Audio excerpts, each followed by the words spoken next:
Darkness kills, destroys the will. Find a spark, make hearts thrill. Hear the tales of time so grim. Shine a light, don't let it dim. Heather Brown downtown, bound. True crime story she's found. In the shadows, secret stay. Need a light that finds the way. Welcome back to another episode of Defeating the Darkness, True Crime Stories with Downtown Heather Brown. I'm Heather Brown, your host, and I am a former prosecutor from the Sex Crimes Unit for 10 years and the Homicide Unit for 5 years.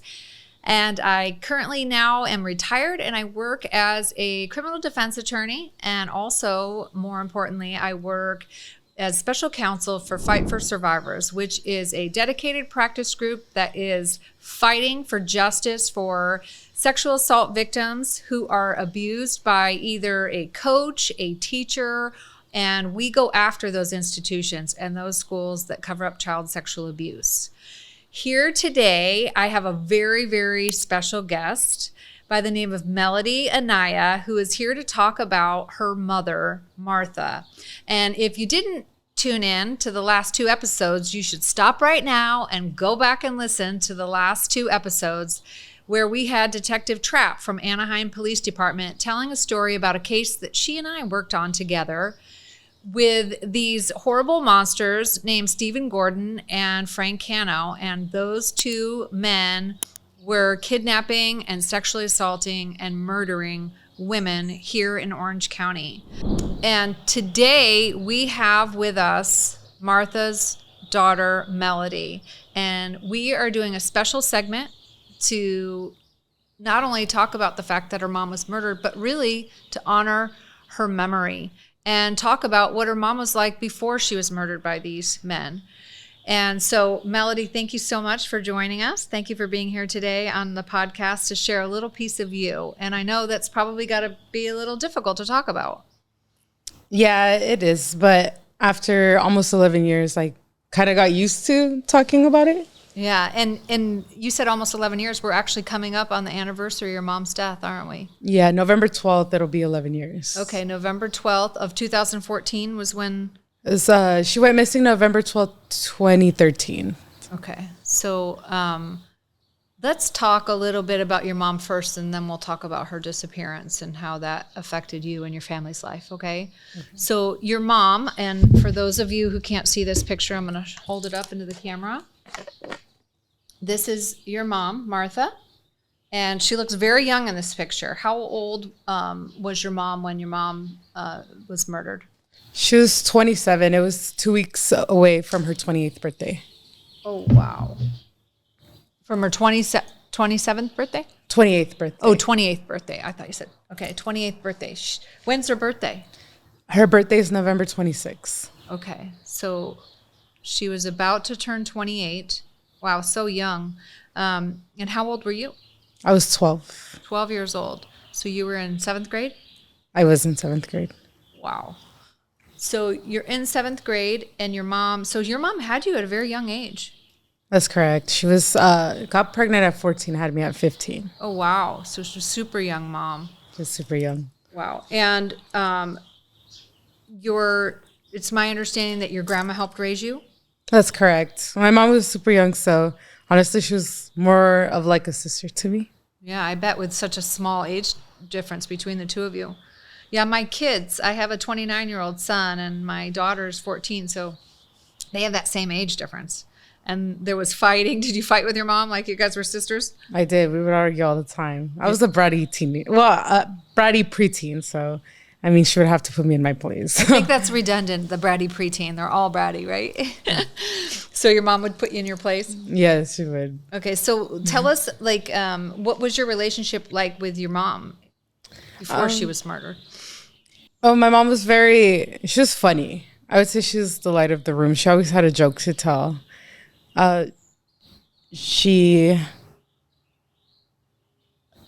It's hard to, now that it's been almost 11 years, it kind of feels like, since the memory is so far away, I remember bits and pieces of her, but everything that I remember of her, it's always been good.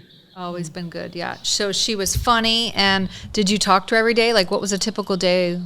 We would text on Facebook all the time, and she would come see me all the time. So that was really fun. Okay, and she would. Do you know where she lived at the time that you were living with your grandma? I know she lived in Santa Ana. I'm not too sure where, honestly. Okay. I never really went to her house. She mostly would come over to mine. Okay, and she would come to see you at your grandma, who was helping raise you. Yes, that's But correct. you talked to your mom every day? I would talk to her every day, yes. And what kind of stuff would you guys talk about?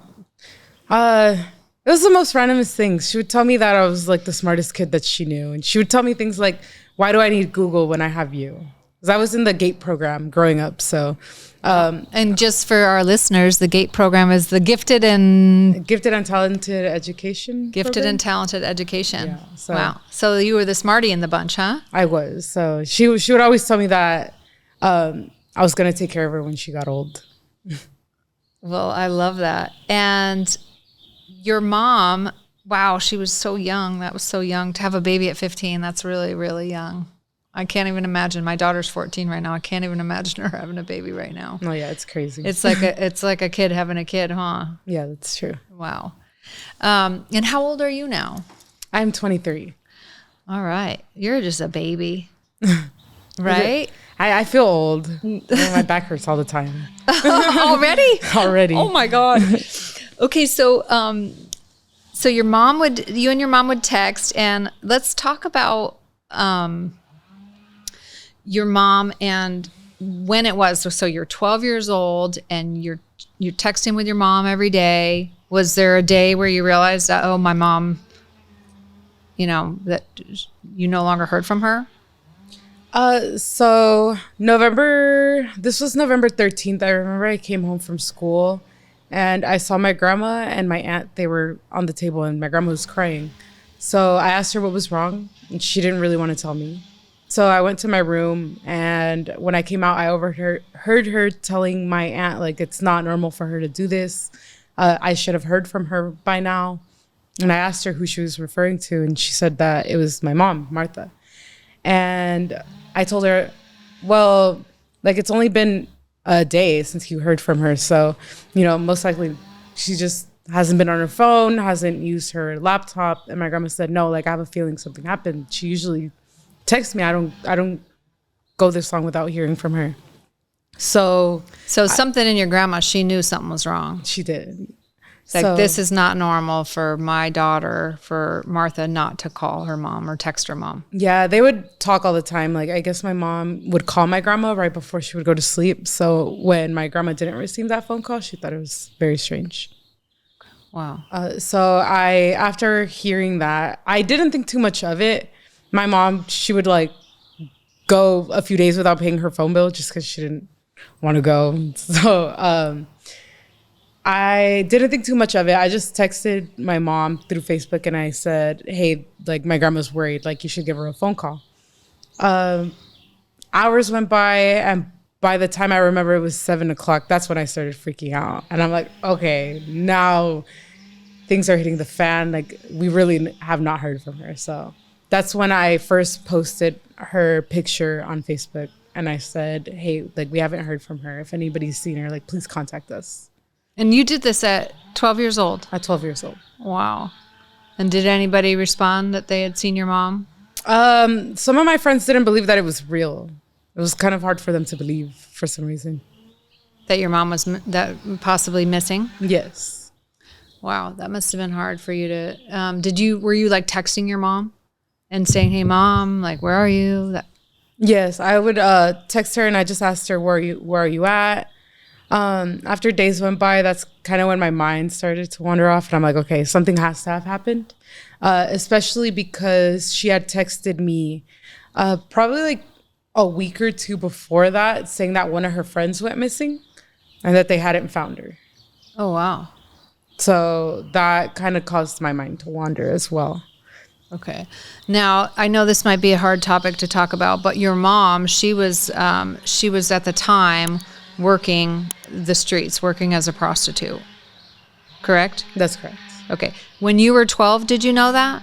I didn't. I expected it. I would always ask her, like, where do you get all this money? And she had a bad knee. It was like really bad. I guess she had to have surgery on it when she was a teenager or a kid.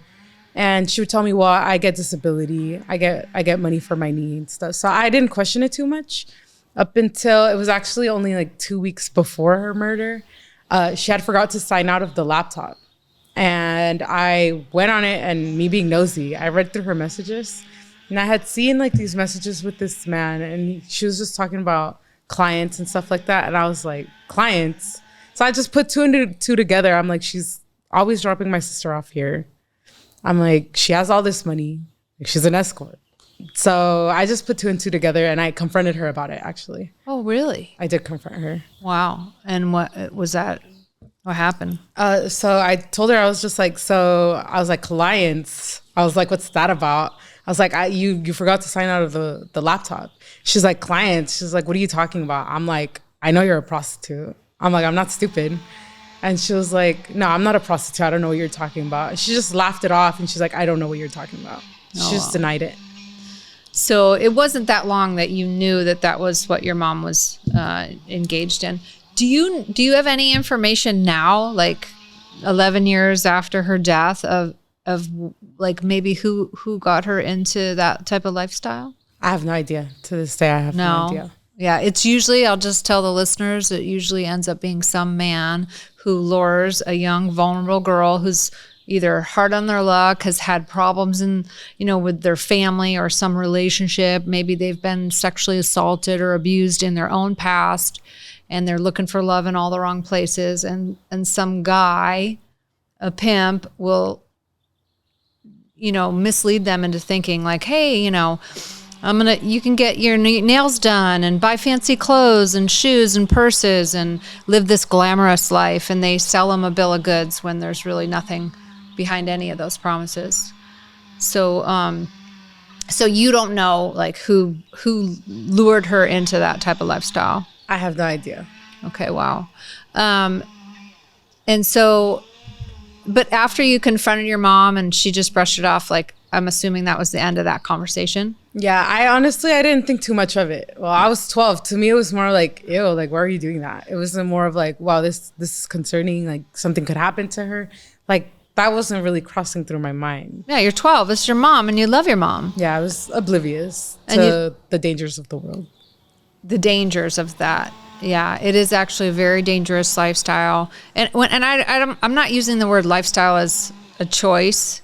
I'm just saying it's a dangerous occupation. Let's just say that. It's very dangerous on so many levels, from, being physically injured to, there's oftentimes drugs involved, there's robberies involved, murder, kidnapping, and diseases. And there's a lot of other physical harm that can come to women who are working on the streets.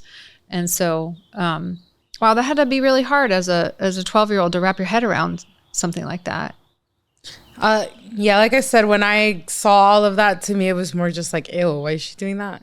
Like I said, I didn't know the dangers of it or what was about to come.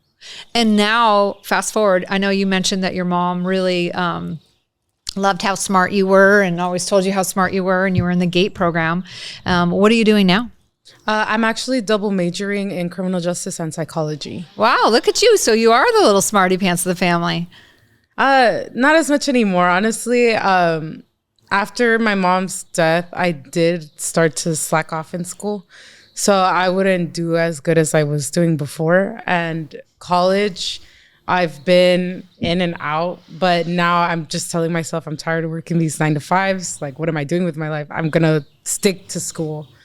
And my goal is to become a counselor for teenagers in like juvenile hall or foster care systems and psychiatric facilities. Just teenagers that I know need the help to hopefully prevent something like with what happened with my mom, because I know my mom was in juvenile hall as well. So I would just want to be a mentor for the teenagers. I love that. Oh, that just warms my heart. So and I did not know that about you prior to you coming here today. And so I think that is so honorable. That's really kind of what I'm talking about on this podcast with all of my guests, is like using something so horrible. And we're going to get back to when you learned that your mom really was in fact not coming home. But I love that you're using what happened to you to help other people, because sometimes that's when you find your purpose in life to help other people, that's what really gives you the strength and the motivation to use what happened to you for something good, something positive in the world. So thank you. I love that about you. And if there's anything that I could ever do to help you and support you in that goal, I will be more than happy to help you with that. Thank you. Appreciate that. You're welcome. I mean that. Well, it's just, I feel like everyone always thinks about the kids. When that's good. I mean, kids are innocent. They're, but I feel like with teenagers, it's more of like, oh, they're already old. They know what they're doing type of stuff. So nobody puts into perspective like the things that, the kids in like the systems have gone through. It's not just that they're bad kids. Like a lot of the times they've gone through stuff, and a lot of their acting out is trauma based. 100%. 100%. And so let me ask you this. Now that you've learned, I'm assuming you're going to school, you're getting double major. Have you learned some things that, like looking back in hindsight, looking back at your mom's life that might have, led her to working as a prostitute? Yeah, definitely. I know her father, my grandfather, he was a drug addict, and he would beat my grandma.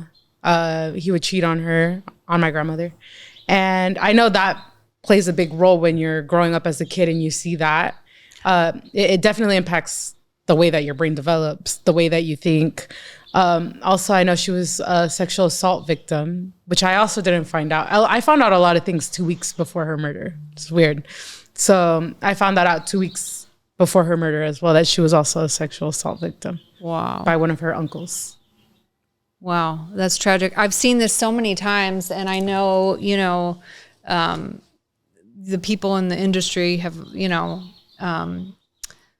we see this a lot when you're working in the criminal, underworld, if you will, that a lot of people who have, made bad choices in their life, or, gotten themselves into trouble in some way, whether it be through drugs or them, sexually assaulting someone else. There's usually some deep-rooted trauma in their lives early on that really just kind of thwart their brain development and their path going forward. And so rather than, deal with the trauma that they're suffering, they deal with it in other ways. Definitely. That's why I feel I'm not too quick to judge, especially with my mom's situation. I feel like, when I was 12, people would argue with me on social media and stuff, and they'd be like, oh, well, they deserve what they got. Why are they doing that type of work? So I try my best to not be so close-minded like those people. I like to learn about people and their background, their history, and why they do the things that they do. Which is what's going to cause you to be a great resource to other people and teenagers and youth in their times of need. Maybe you can use that, what happened to you, to really kind of connect with other people and let them know, hey, listen, I got through this terrible time, and don't let, something bad like sexual assault or whatever's happened to you define you. Use it for something good rather than to, go down a path that's going to ruin your own life. Yeah, definitely. One thing I always say is, like, you could use like your trauma as like an excuse to not do well, or you could use that as a reason to excel in everything that you do. Exactly. Oh, I love that you've chosen that path. That's your goal. You're going to do great things. I think you're going to do great things. Thank you. You're welcome. I'm going to keep tabs on you too. So let's go back to, this trauma that you did suffer. And I think that's really honorable that you're able to talk about it, so that we can share a little bit of light and a little bit of hope in such a dark time. So you're 12 years old. You've learned, like, my mom's working as a prostitute. She's been sexually assaulted, but she's still your mom. You love your mom. and you are now seeing like, wow, everybody's upset and crying, and my mom's not responding to my text messages or our phone calls. What happened after that? Every night that I didn't know what happened to her, and when I would, well, like I said, I moved in with my father a month after she passed. So when I would go to my grandma's house and I would have panic attacks, she would bring me hot tea and like just hug me until I would calm down. So it was something that me and my family got through together. Wow. And your grandma, her name's Erlinda? Yes. Yes, she's a really sweet lady. I met your grandma when I was actually working on this case with Detective Trapp. I met her and Priscilla, who was the mom of another one of the young ladies who went missing, and ultimately we learned was murdered by Stephen Gordon and Frank Cano. So when did you, when your grandma's getting you through this, you know, these panic attacks, and your families, you have this family support, were you aware of the efforts that your grandma was going through to try to find your mom? Yes. I would go with her sometimes to put flyers up all over Santa Ana. Mm-hmm. Also, she gave me a copy and I would go make copies. And I remember in Santa Ana, there's like a Bristol marketplace. Mm-hmm. I would ask around there if I could put her picture up, and a lot of the places let me put her picture up. So I am aware of all of my grandma's efforts. Well, it sounds like you were helping in those efforts. Yes. Because I know that your grandma and Priscilla, the other mom, that they would go out like in the middle of the night and post flyers and ask, you know, different people in like the shadiest of areas if they had seen your mom, and they would actually like physically be looking for them. Were you aware at the time of if there was any police involvement? I'm not too sure much about that. All I know is that the Santa Ana Police Department, they weren't really a lot of help from what I know. They weren't a lot of help because of the lifestyle, that being like that your mom had a history of having maybe been in trouble with the law with prostitution. Yeah, that's correct. Yeah. And so they thought a lot of girls, they work what's known as a circuit, right? And so they travel and they move around, and sometimes they do disappear for a couple of days, and it doesn't always mean that they're, you know, missing or dead. It just means that they're not responding to texts or emails, right? Yeah, that's true. I don't know too much about the police and their involvement with my mom, because my grandma would try to like hide a lot of these things since I was so young. So a lot of the information that I know about the police and them not being so helpful is from all the documentaries that I've seen of her, not really because my grandma talks to me about it. So there are documentaries out about this case. Yes. And podcasts. There's a great podcast called Detective Trapp. Did you listen to that one? I have heard of it. I've never heard it. Never actually listened to it. I was just going to ask, like, what's it like to watch a documentary about your own mom? It feels not real. Yeah. It definitely feels like something out of a horror movie. Yeah, but you lived it. Wow.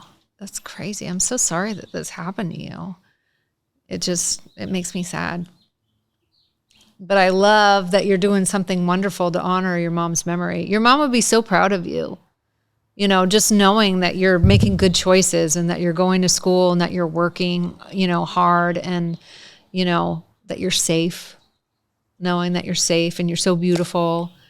I think that your mom is just like shining down, you know, with just love in her heart for you from heaven. So, okay. So was there a moment when you learned like your mom's not coming home?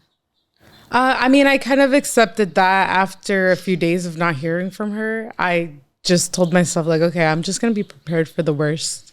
There were theories, I guess you would call them, about it being sex trafficking, but I wasn't too sure how much I believed that. Like maybe she had been like snatched up and taken somewhere, and that she was, you know, being held against her will and forced to.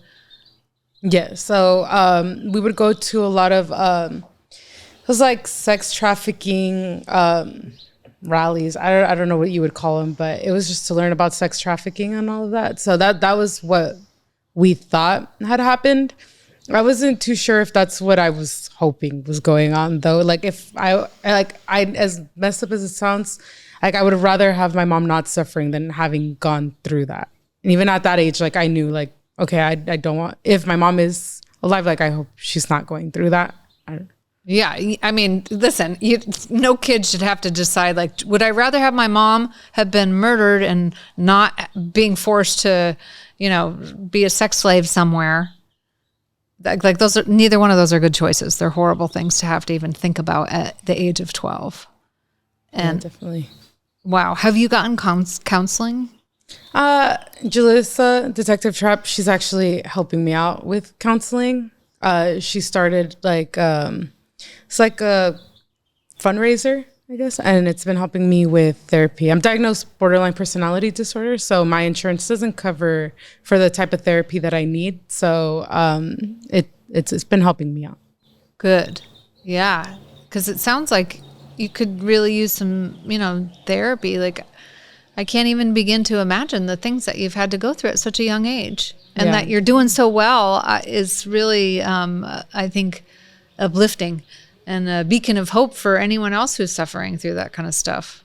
Well, I had to get through because I had my little phase too. So having gone through that phase, it definitely helped turn me into the person that I am right now and trying to be, because I still mess up here and there. I mean, it's kind of a hard thing to let go of. And I know it's not something that I'm really going to let go of, but it's just hard to get through.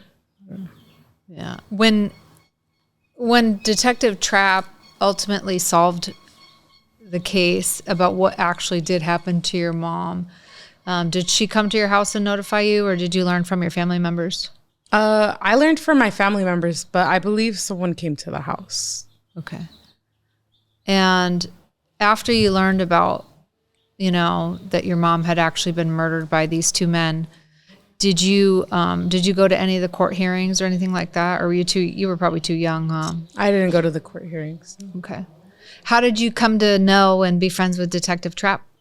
I don't even know how that started. I think I just would message her, or she would check up on me too. So yeah, she's a super neat. She's always been there. She's not one of those cops that's just, oh, I'm here to do my job and that's it. Like, she genuinely cares about me, and I could tell. And I can tell you this, she and I have worked together for, I don't even know, 20 years in terms of various cases over my career, sexual assault cases. We worked on a bunch of those. And then we worked on a couple, this homicide case and another one that I can remember where we actually went to trial on that one together. And she's more than just a cop. She's a wonderful, wonderful detective and human being who really cares. It's not just a job to her. It's like something deep in her core where she really cares deeply about all of her victims and their victims' family. And she keeps in touch with them, and she follows up, and she's in it for the long haul. So you guys are really lucky to have someone like her on your case. Yeah, definitely. Last year for my mom's 10-year death anniversary, since my mom doesn't have a grave, I always go to the place that she was murdered to grieve. And Detective Trapp was nice enough to set up, for me to go to the Brea landfill where her body is. And I was just grieving there for her 10 years. So that was nice of Detective Trapp to set that up. Wow. And she was there with me too. Wow. That's amazing. That's amazing that she did that, but it just hits me that you had to go to a landfill to honor your mom. That's got to be really sad. But you're getting through it. How do you get through this every day? What's a message that we can give to people who family members have been murdered? Is there a message that you could share about just tell us how you get through it? I try to take it day by day. hour by hour, because I mean, there's not one moment that I don't think about her. I think about her all the time. I think about her a lot. So I just try to take it day by day. And yeah. Just every day, a renewed commitment to like, I'm going to get through this, right? Like, I mean, really, when you think about it, you know, I've had some tragedies happen in my life, but I won't bore you with, but I think every day it's like a renewed commitment. Like, I'm just going to get through the day, like you, hour by hour, right? Probably doesn't help that I'm asking you and prying and bringing up all these terrible things, but.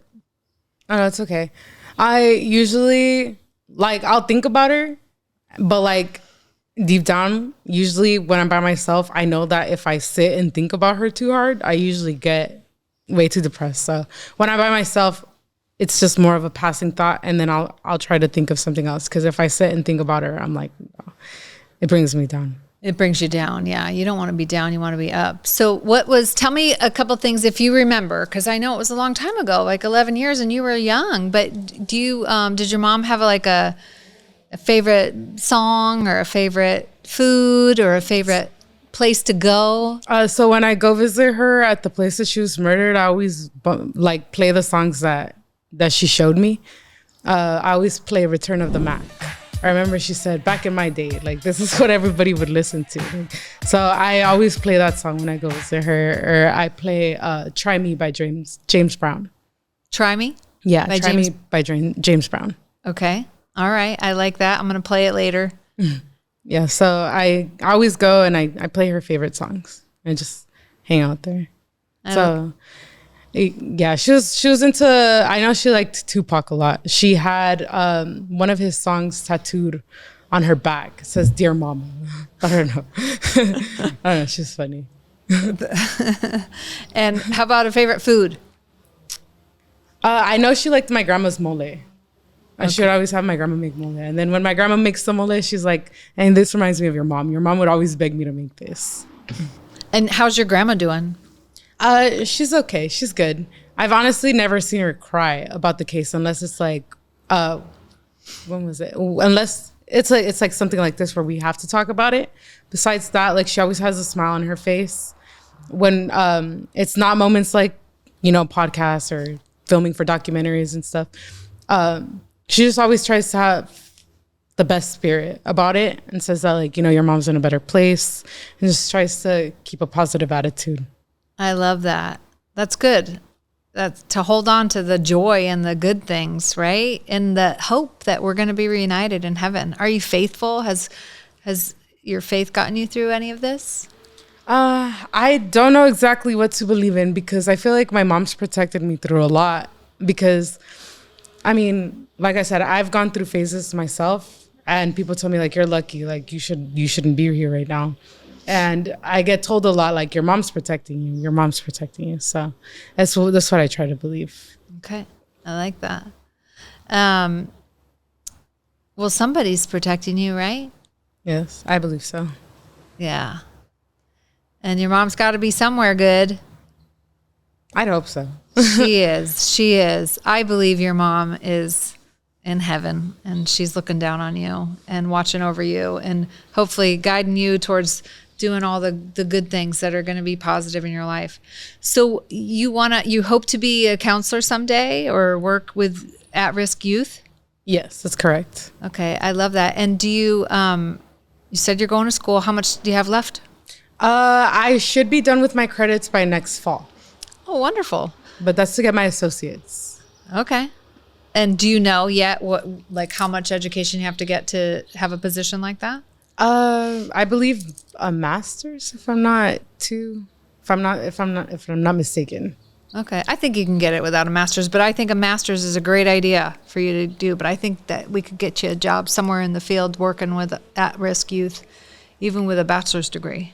Did you ever go anywhere like special or fun with your mom? So one of mine and my mom's things, and along with her sister, she had a way younger sister. My mom was like 27 and her sister was like 9 years old. So me, her sister, and my mom, we would all take the bus to Knott's Berry Farm. We would go every weekend.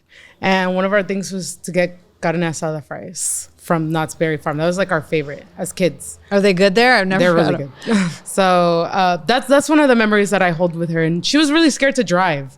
She did not want to learn how to drive. So we would take like the bus. It would take us 2 hours to get there. And we would eat carne asada fries. We would ride the rides. So now every time I go to Knott's Berry Farm, I can't help but to think of her. Yeah, I bet that reminds you a lot of her, huh? It does. Yeah. And what was the last time that you saw your mom alive? What was the memory? It wasn't a good memory. Oh, really? Not on my part. It was a day before she was murdered. And this is something that I carry with me to this day. So a day before she was murdered, she was babysitting her brother. And she came over and she asked me if I wanted to go to Carl's Jr. with her. And I said, well, the Carl's Jr. was right next to the school that I went to. This is a middle school. And she asked me, do you want to go to Carl's Jr. with me? And I was like, no, why would I want to go with you? And she was like, well, because why not? Like, I want to take you out. And I was like, no, because if my friends see me with you, like, that's embarrassing. She's like, tell them I'm your mom. So what's wrong? And I was like, no, I don't want to go with you. I was kind of forced by my grandma to go. And I remember being really angry at the Carl's Jr. because I didn't want to be there. And then she went to Target with my little sister and I just took off and I walked home. I didn't get to say goodbye or anything. So that's something I carry deep with me. God, I'm bombing at asking you these questions, right? You're like, thanks for bringing that up. I'm so sorry. No, it's okay. Well, listen, you and your mom were so close in age, right? You were like siblings.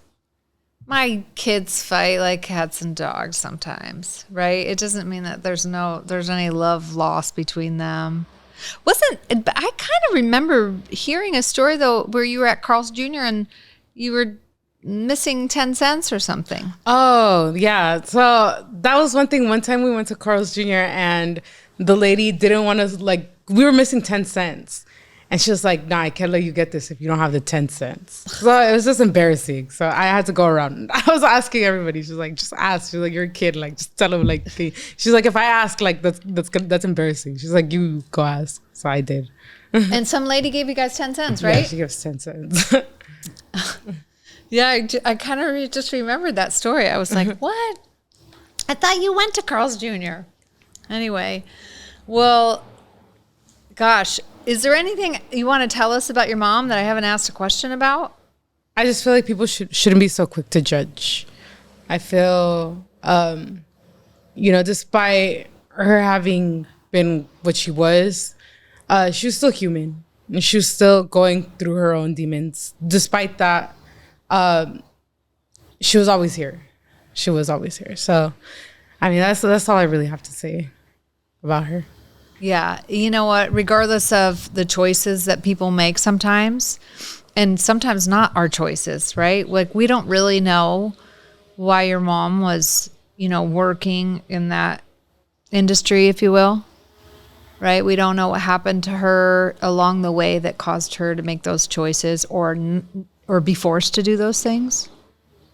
You know what the sad part is? What? She was starting to go to therapy to stop what she was doing. Oh, really? 2 weeks before she was murdered. Gosh. Because I was going to therapy. Because I was also sexually assaulted as a kid. So they had found out 2 weeks before her murder. And when I started seeing a therapist, my mom was like, I think I'm going to see a therapist too. So when I would have my therapy sessions, she would see the therapist right after. And after she was murdered and everything, my therapist told me, like, it's really sad. Like, your mom was trying to stop what she was doing. But she's like, when you get into that lifestyle, it's hard because the money's so fast. Like, it's easy. So it's kind of like an addiction. Yeah, it's true. I work actually for an organization, a nonprofit to help women who are being trafficked get out of the lifestyle. And that is one of the main things that they say is that it's kind of like, I'm not trying to liken it to waitressing because they're very different occupations, but when you make that kind of money, like you said, that quickly, and then also it's not just the money, there's an element to it where, like, a psychological element where if you are, selling, your body, you somehow convince yourself that that's your value, right? Your worth. That's all your worth is having sex with men for money. And you kind of convince yourself like, no, well, now I'm kind of damaged goods and this is all I can do to make all this money. And it's hard when you can make, whether it be, $100 or $200 in a very short amount of time. And then you go to get a job and, this was 11 years ago. The minimum wage was not $20 an hour, right? Back then it was probably like $10, $11 an hour. And so, after taxes, that's not a lot of money to come home in your paycheck when you know that you could make that money that much quicker. So yeah, it is. I do see it as being somewhat like addictive, the money, but a lot of the women don't actually keep the money. Do you have any idea as to whether or not your mom, like that she was working for someone, like if she had a pimp or anything? I don't think she was working for anybody that I've heard. Well, like I said, my grandma doesn't talk to me about these things. So everything that I know is from Documentary. what I've seen in documentaries or the news. From what I've heard, she didn't have a pimp. Okay. But she probably, I'm sure that something psychologically shifted when she was sexually assaulted. Yeah, I'm 100% sure. That was kind of one of the root causes of her, her own trauma, which led her to her life choices. Definitely. Yeah. Well, if you can do something with what has happened to you and your mom, because, this happened to you. It happened to your grandma. Your mom was stolen from you. Your grandma had her daughter taken from her. And that's trauma. And if you can use that trauma to go shine some light in the world to other young people who still, haven't made the bad choices or have made some bad choices, but you can, shift the trajectory, the path of their life into something better, even if it's just better. It doesn't have to be perfect, just better. Every day, make a choice to do something a little bit better. Then you've done something great and wonderful with what's happened to you. My little sister, the one that, my mom left behind after she passed, she's 15, about to turn 16 next month. So I see that the death of my mom affected her greatly, especially since she doesn't have her dad like that either. So I try to be there for her as much as I can. Not having had my mom as well, it's kind of hard because I don't know how to be a mother figure to her. But I see how trauma has affected her too. And I see her going, like, the path that she's going down isn't as good right now. And I just try to put my mom as an example. And I'm like, if you keep making the bad choices, like, look at what happened to our mom. Like, you think that that's what she would have wanted to happen to you? Like, learn from her mistakes and try to do better from that. So trauma does affect people a lot. Yeah, trauma can, definitely, it can squash potential, and it can really throw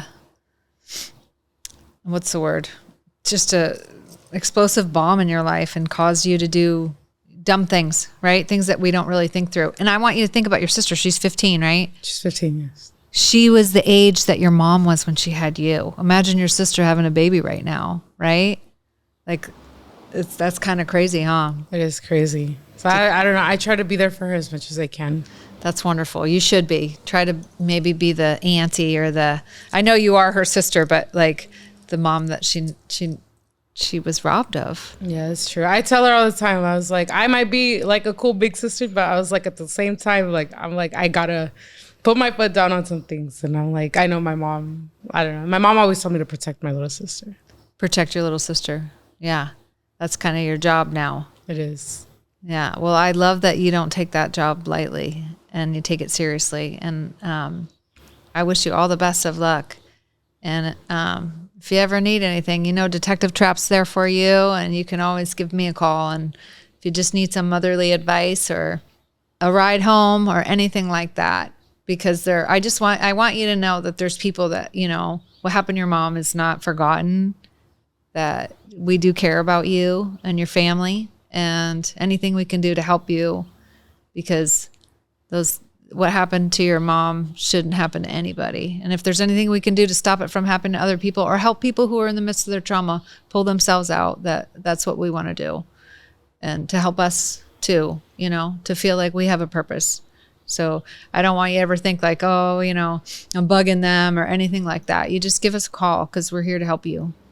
Thank you. I appreciate that. Yeah, you're welcome. And good luck with school. And you have a job interview this afternoon, and I'm super proud of you. Thank you. And I hope you get it if it's a job you want anyway. And thank you. Appreciate that. Yeah, I know it's hard out there. So best of luck to you. And I just thank you so much. And November 12th, right? November 12th. Right? Yes. Are you going to have like a little service or something for your mom? No, I just always go to the spot. Go to the spot? And I just hang out there. So. Okay. Yeah, well, I'm going to be lifting up your mom in prayers and your family, and you tell your grandma that we send our love. And I don't even know if she remembers me, but I remember her, and I remember she was a fighter, and she was out walking the streets looking for her little girl, and I think you're going to do great things, and I'm really proud of you. Thank you. Appreciate You're welcome. And thanks again for coming on and talking about your mom and honoring her memory. Yeah, of course. Thank you for having me here. Of course. All right. Well, that's a wrap. So until we meet again, I just want to say, wow, very powerful story and testimony about losing her mom, the darkest times that she's probably ever experienced. And I pray to God that's the darkest she ever will. But what a little beacon of light Melody has shown us, that in your darkest times, if you can't find the light, you be the light. And she is working hard to be the light in other people's lives. And she brings with us today a message of hope. So if you out there have gone through some trauma, get some help, get some therapy. And if you can't find the light, be the light.